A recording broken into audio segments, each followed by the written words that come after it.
संतनगर की सब्जी मंडी के मुख्य द्वार पर खुलने जा रही दारू की दुकान, जो कि कई आदेशों की अवहेलना है। इस ठेके से लगी है महिला बाल विकास की आंगनवाड़ी और साथ ही संतनगर की सब्जी मंडी का ये मुख्य द्वार है। अब इसमें ये माना जा सकता है कि सरकार कोर्ट के फैसले का अनादर कर रही है, क्योंकि ये ठेका इंदौर भोपाल हाईवे से बिल्कुल सटा हुआ है, जबकि कोर्ट के आदेश अनुसार राष्ट्रीय राजमार्ग और स्टेट हाईवे से 500 मीटर तक शराब की दुकान नहीं होगी। हालांकि उसमें यह भी साफ है कि जिसके पास लाइसेंस है वो खत्म होने तक या 31 मार्च 2017 तक जो पहले हो तक इस तरह की दुकानें चल सकें। यानी 1 अप्रैल 2017 से हाईवे पर इस तरह की दुकानें नहीं होंगी। वहीं प्रदेश के मुख्यमंत्री शिवराज सिंह चौहान पिछले कुछ समय से पूरे प्रदेश में शराब के मुद्दे पर रैलियां करते रहे हैं। मध्य प्रदेश सरकार की कैबिनेट ने भी नई आबकारी नीति को मंजूरी में यह कहा है कि जिसके अनुसार शराब विक्रेताओं को रोजाना शराब खरीदने वाले ग्राहकों की सूची रखनी होगी। साथ ही शराब का सेवन स्वास्थ्य के लिए हानिकारक है जैसी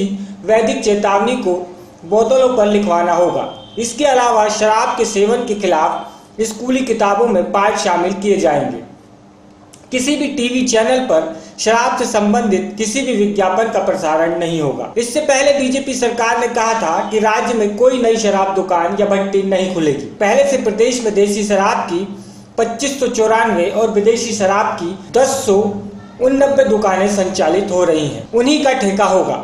लेकिन संतनगर के सब्जी मंडी के मुख्य द्वार और आंगनवाड़ी से सटाकर हाईवे पर ये दुकान खुलती है तो ऐसा लगता है कि मानो आंगनवाड़ी शराब का आटा बन जाएगी और सरकार कोर्ट के आदेश की धज्जियां उड़ाती नजर आएगी। यहाँ हम लोग गरीब लोग ठेला लगाना वो मंजूरी नहीं है। यहाँ वाइन शॉप बनना जरूरी है। आपके घर से भाई, आपके घर से, मेरे घर से, जहाँ जितने भी खड़े हुए हैं सबके घर से बहन बेटी है, बीवी है, किसी की बच्ची है, वो आए इस जगह पे। यदि कल को पी खा के मैं लड़ूँ भिड़ूँ, यदि आपकी बहन से या मेरी बहन से कोई लड़कर टकराए भिड़े तो बताओ आप लड़ाई झगड़ा यहाँ होना है या नहीं होना है? ये क्या काय का रास्ता है? ये मंडी का रास्ता है। मंडी है, सब्जी भाजी है, फल फ्रूट सब है भाई। सबके घर से सबकी माँ बहन बेटी सब आती है।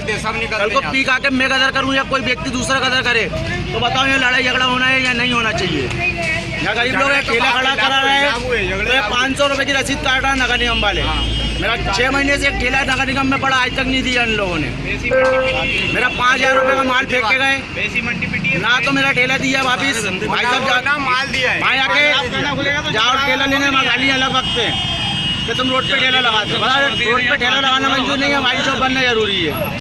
मैं चाहती हूँ कि ये सब्जी मंडी में ये कलारी नहीं खुलनी चाहिए, क्योंकि यहाँ किशोरी बालिकाएं, धात्री, गर्भवती, छोटे बच्चे आंगनवाड़ी में आते हैं और मेन गेट वो वहीं से आने का है, जो बच्चों और लड़कियों को सबसे ज़्यादा दिक्कत दे रहा है। और कल से ये होगा कि आंगनवाड़ी में हम 3 बजे के बाद चले जाते हैं तो बच्चे, बड़े बड़े जेंट्स तक की यहाँ दारू पी के बैठे रहते हैं और फिर यहाँ सब हड्डा बन जाएगा अच्छा खासा आंगनवाड़ी का। अच्छा, सबसे बड़ी बात है कि यहाँ सब ट्रैफिक बना रहेगा पूरे टाइम और मतलब पूरे टाइम बच्चे निकलने में या महिला निकलने में बहुत ज़्यादा दिक्कत होगी। मैंने कलेक्टर साहब महोदय को एप्लीकेशन दी है और मेरे अधिकारी को दी है महिला बाल विकास में, और मैंने पार्षद जी से भी कहा है और विधायक जी के लिए भी रखी है मेरे पास में। उनको भी अनुरोध करूंगी कि यहाँ कोई कलारी ना खुली जाए। बैरागढ़ से संजना प्रियानी की रिपोर्ट।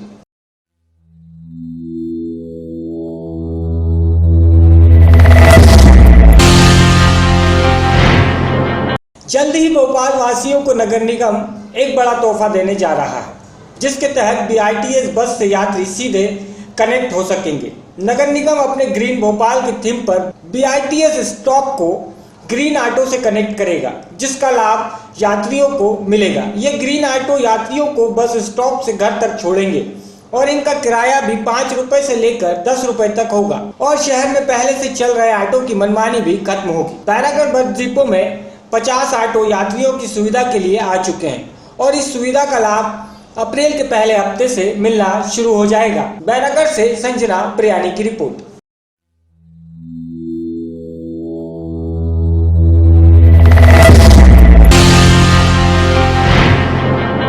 मामला कटनी जिले की सीमा और बांधवगढ़ टाइगर रिजर्व क्षेत्र में स्थित मिडरा गांव का है।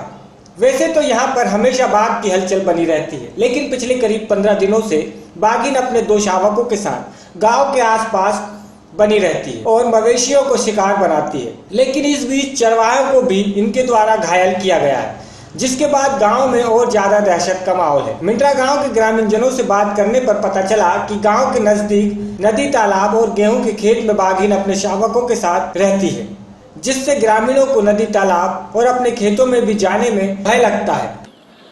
यहाँ पे बाघ कितने दिन से परेशान कर रहा है? 15 दिन से।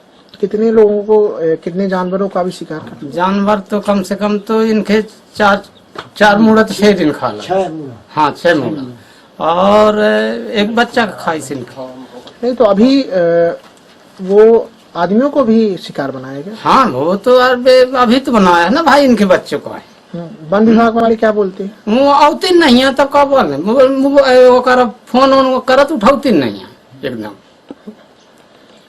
और आपको क्या परेशानी हो रही है?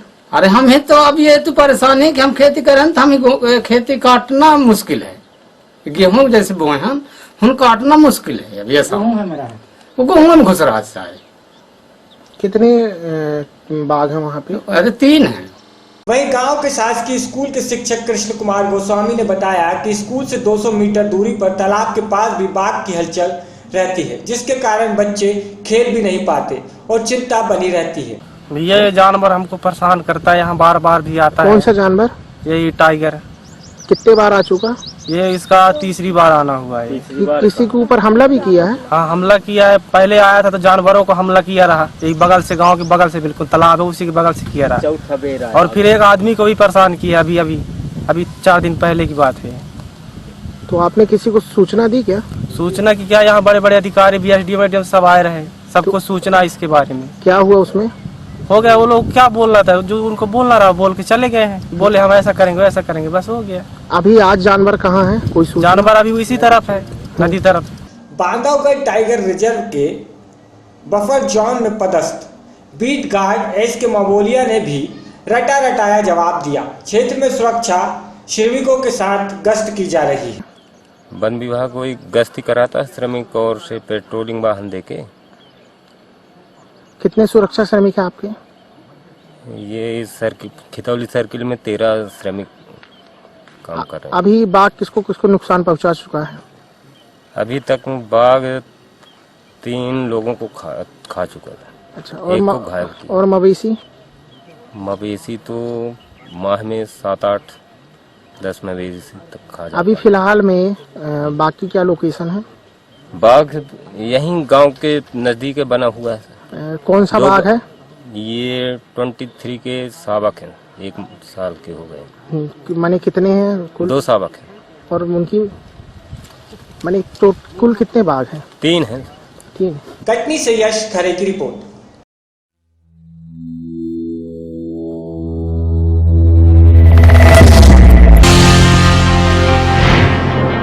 श्रीनाथ नारायण मंदिर रसार मंडल द्वारा सिद्धनाथ मंदिर पर भव्य फाग उत्सव का आयोजन किया गया। फाग उत्सव के उपरांत सुंदर भजनों की प्रस्तुति भी दी गई, जिस पर सभी भक्तजन राधा कृष्ण के गीतों पर नृत्य करते नजर आए। इसी के साथ ठाकुर जी का पालना सजाया गया, महाआरती की गई। आरती के पश्चात सभी भक्तजनों के साथ रंगों व फूलों से होली खेल फाग उत्सव का आनंद लिया गया।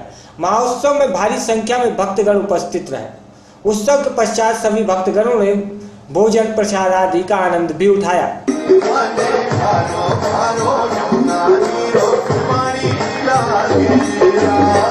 सर्च स्टोरी के लिए धार से उमंग अग्रवाल की रिपोर्ट।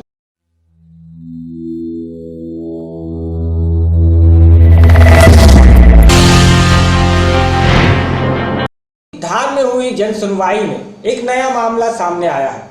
धार कलेक्टर के पास धार जिले के एक गांव के सुर के रहवासियों ने अपने गांव की शराब की दुकान को लेकर रोकने हेतु निवेदन किया है। धार जिले के केसुरी गांव के रहवासियों ने धार कलेक्टर के पास आए और निवेदन किया है कि हमारे गांव में 3 गांव से आने वाली बसों का एक बस स्टैंड है और वहीं पर शराब की दुकान लगी है, जो पहले नहीं थी। अभी 2017 में नई दुकान शुरू हो रही है और रहवासियों का कहना है कि जिस स्थान पर दुकान चालू हो रही है उस जगह पहले ही विवादित जगह रही है और वहां बस स्टैंड होने से महिलाएं अपने आप को असुरक्षित महसूस करती हैं। इसलिए उस शराब दुकान को रुकवाने हेतु मांग स्वीकार की जाए। गांव के रहवासियों का कहना है कि अगर कलेक्टर द्वारा इस सुनवाई पर किसी प्रकार का कोई कार्रवाई नहीं की जाती है तो गांव वाले एक उग्र आंदोलन करेंगे। जी, आज जनसुनवाई में कुछ ग्रामीणों ने आके आवेदन किया है। जिला आबकारी अधिकारी से नियमों के परिप्रेक्ष्य में उसका परीक्षण करा लेते हैं। जो भी नियमानुसार वैधानिक कार्रवाई होगी उस प्रकरण में की जाएगी। समस्या महसूस आया है। वहाँ पे शराब की दुकान पिछले कई सालों से बंद थी। सांप्रदायिक विवाद हुआ था। तत्कालीन अनुविभाग के अधिकारी द्वारा वहाँ पे 42 दुकानें तोड़ी भी गई थी इसी विवाद के कारण। और उसके बाद दुकानें यहाँ पे नहीं डली थी और अब जो नया ठेका हुआ है तो वहाँ के ग्रामवासी सब चाहते हैं कि ये ठेका निरस्त हो, अन्यत्र वहाँ पे आंदोलन किया जाएगा और इस ठेके को गांव से बाहर या दूसरे स्थान पे स्थापित किया जाएगा। किस तरह से परेशानी आ रही है? परेशानी क्या, वहाँ पे जो तीनों साइड से देपालपुर बढ़ने का केसू साइड का एक बस स्टैंड है, तो जो महिलाएं लेट हो जाती है तो वो अपने आप को वहाँ पे असुरक्षित महसूस करती है। ये विवाद पहले भी हुआ था वहाँ पे, तो उस कारण से वो सभी आसपास के जो क्षेत्रवासी है वो नहीं चाहते कि ये दुकानें यहाँ पे स्थापित हो। अभी जैसे आपने ज्ञापन दिया है तो साहब ने क्या बोला? साहब ने बोला कि मैं संबंधित विभाग को इसकी जांच करवा के आपको बताता हूँ। यहाँ पे उन्होंने इसका स्थापित करने का आदेश दिया है कि नहीं दिया है। अच्छा, ये बताओ जैसे कि आपकी मांगे पूरी नहीं हुई तो फिर आगे आप क्या करेंगे? तो धरना प्रदर्शन करेंगे हम तो शांतिपूर्वक वहाँ पे। धार से उमंग अग्रवाल की रिपोर्ट।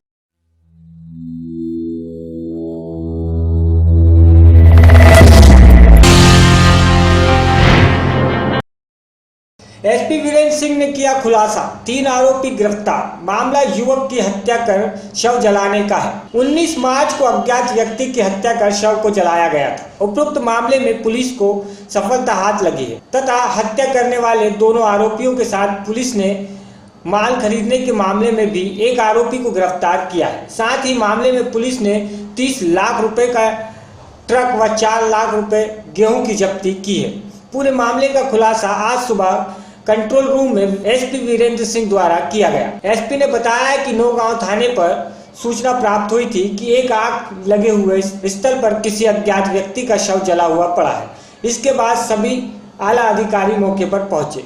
शव 100% जल चुका था। मृतक हाथ में एक मात्र कड़ा पहने हुए था। इसके बाद सीएसपी विक्रम सिंह, धार दिनेश चौहान व नौगांव थाना प्रभारी को लेकर टीम गठित की गई थी। टीम ने जांच में पाया कि 20 को थाना कोतवाली पर ट्रक संचालक साजिद के माध्यम से सूचना प्राप्त हुई है कि उसका ट्रक क्रमांक MP09 9723 काली देवी झाबुआ में लावारिस अवस्था में पड़ा हुआ है। उपरोक्त सूचना की तस्दीक में ट्रक मालिक ने बताया कि मुकेश चालक 18/3/17 को रात में गेहूं से भरा वाहन लेकर धार से गुजरात जा रहा था, जिसके बाद से ही मुकेश से संपर्क नहीं हो पा रहा है। साथ ही ट्रक लावारिस अवस्था में है।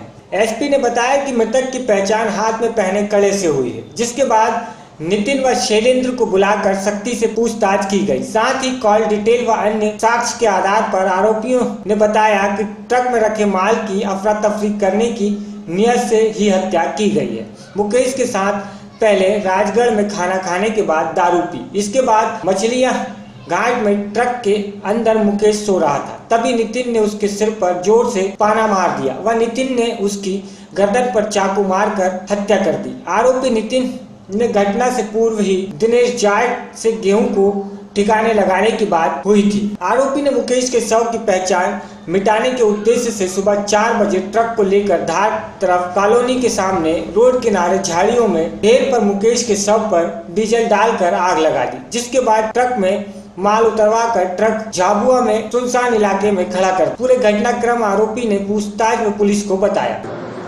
3 दिन पहले तांबर के पास में एक जली हुई डेड बॉडी मिली थी और उसका पूरा शव जल चुका था। पुलिस के लिए बड़ा ये चैलेंजिंग था और पुलिस ने इसमें लगातार प्रयास करके 72 घंटे के अंदर इसको पर्दाफाश करने में सफलता प्राप्त की है। जो मृतक है वो यहीं का रहने वाला है और इसका नाम मुकेश अर्जुन कॉलोनी का रहने वाला है। इसमें जो कुल मिला के प्रकरण सामने आया है उसमें ये आया है कि गौतमपुरा से 21 टन गेहूं लोड करके मुकेश चला था, इसको आनंद जाना था। और इसके जो साथी थे, एक नितिन है, एक सुनील है और तीसरा एक दिनेश जाट करके। ये सब आपस में एक दूसरे से परिचित थे। जब नितिन को पता चला कि ये इस तरह से गेहूँ लेके जा रहा है, उसके मन में लालच आया और इन लोगों ने प्लानिंग की कि इसको ड्राइवर को मार देते हैं और जो भी गेहूँ बेचने से पैसा मिलेगा उसको ये तीनों दोस्त आपस में बांट लेंगे। और इसी प्लानिंग के तहत ये लोगों ने मृतक को शराब पिलाया और इसके बाद जो है इसको पत्थर से और चाकू से मारा। इसको घटनास्थल पर ला करके डीजल डाल करके उस पर आग लगा दिया। खाली ट्रक जो है वो खाली देवी के पास खड़ा कर दिया और माल कहीं और शिफ्ट कर दिया। इसमें तीनों आरोपी जो है पकड़ लिए गए हैं। मृतक का जो शव है उसका पोस्टमार्टम इंदौर में कराया गया है मेडिकल कॉलेज में और उसके आइडेंटिफिकेशन के लिए हम लोगों ने DNA प्रोफाइलिंग भी कराई। इसलिए बहुत स्पष्ट हो जाएगा कि ये मृतक की बॉडी है। सर एक रिगनौर में मामला हुआ था, क्या है मामला? 15 तारीख को गेल सिंह है खलवा गांव का, ये लेटरिन करने का बता के गया था अपने घर से, लेकिन लौटा नहीं। दूसरे दिन गांव की आंगनबाड़ी में उसका जो शव था वो खाट खड़ी करके उसके पाँव पे लटका रखी थी उसकी बॉडी। पोस्टमार्टम में क्लियर हुआ था कि उसकी जो है वो गले की जो हड्डी है वो टूटी हुई है और मृत्यु का कारण आया था गला घुटना से उसकी मृत्यु हुई। उसके गुप्तांग में और आंख में भी चाकू के निशान थे। जब इन्वेस्टिगेशन किया गया तो ये पता चला कि मृतक का उसके ही मौसे के लड़की से जो है अवैध संबंध था और उन्हीं अवैध संबंधों को लेकर के जो बच्ची के पिताजी थे जिनका नाम कुंजू है, उनके द्वारा जो है समाज में बदनामी के भय से उसकी हत्या किया जाना जो है पता चला है और इन्वेस्टिगेशन में आरोपी को गिरफ्तार कर लिया गया और उसने अग्रिम कार्रवाई की। इस मामले में जो आरोप दिनेश जाट के ऊपर 5 मामले हैं और उसका एक साथी है, उसके ऊपर भी एक पुराना मामला है। हत्या के मामले में ये जो है आरोपी हैं, इनको गिरफ्तार करके जो है न्यायालय पेश किया गया। सर्च स्टोरी के लिए धार से उमंग अग्रवाल की रिपोर्ट।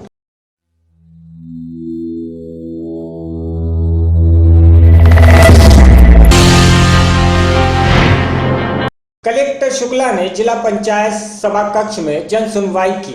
जन सुनवाई में अपर collector DK Nagendra, SDM Dhar Bhavya Mittal, city magistrate Jitendra Chauhan, संयुक्त collector Dara Singh Thackeray, deputy collector Vijay Mandloi ने भी सहयोग किया।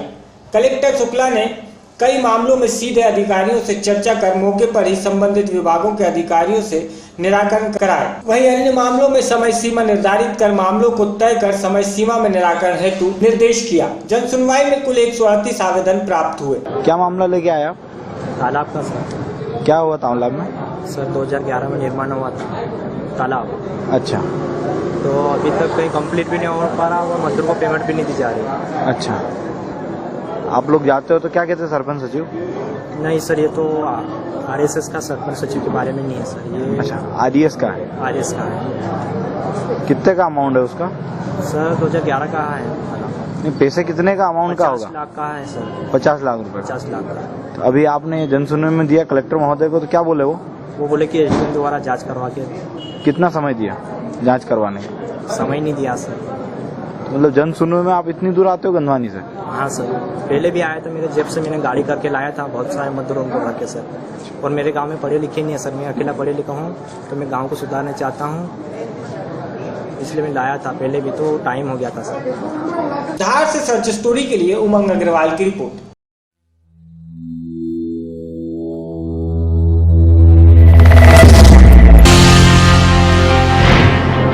SDM भव्य मित्तल व उनकी टीम द्वारा सोमवार सुबह पर्यटन नगरी मांडू में स्थित जमीन को अतिक्रमण मुक्त कराया। अब उपयुक्त भूमि को लेकर प्रशासन द्वारा अपनी विभागीय कार्रवाई पूरी कर कोर्ट में अपना पक्ष रखा जाएगा, जिसके बाद अगर कोई पक्ष वापस के रूप में नहीं आता है तो कोर्ट अपना पक्ष रखेगा।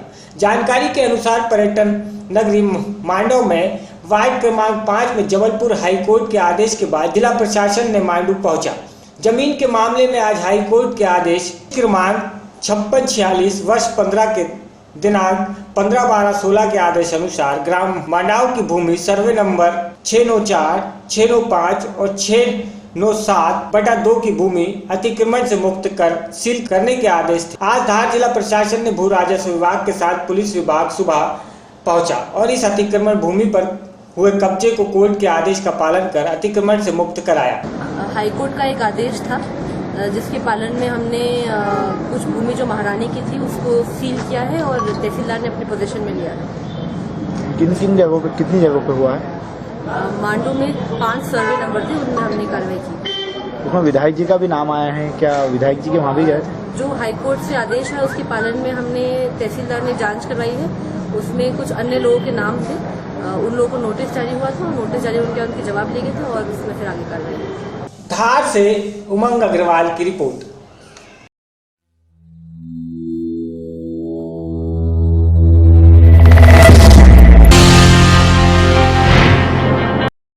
विश्व महासम्मेलन की मीटिंग हुई। सभी वेश्य बंधुओं द्वारा गुड़ी पड़वा के पावन पर्व पर वेश्य दिवस का कार्यक्रम हेतु बैठक का आयोजन किया गया, जिसमें प्रदेश अध्यक्ष आनंद अग्रवाल द्वारा बताया गया कि 29 मार्च 2017 को विश्व दिवस पर बड़ी धूमधाम से शहर में सभी सामाजिक बंधु एकत्रित होकर एक विशाल शोभा यात्रा निकालकर कार्य को संपन्न करने के सभी सदस्यों को अपनी अपनी जिम्मेदारियां सौंपी गई हैं। वहीं डॉक्टर शरद विजयवर्गीय ने बताया कि सभी समाज जन और सामाजिक सदस्यों को बताया गया है कि निम्न पत्र लेकर वहीं पीले चावल को लेकर अधिक से अधिक संख्या में समाज जन को एकत्रित कर शोभा यात्रा को हर्षोल्लास के साथ मनाने के लिए सभी को अपने अपने कार्य बताकर अपनी जिम्मेदारी से कार्यक्रम को संपन्न कराने की बात कही गई। सर्च स्टोरी के लिए धार से उमंग अग्रवाल की रिपोर्ट।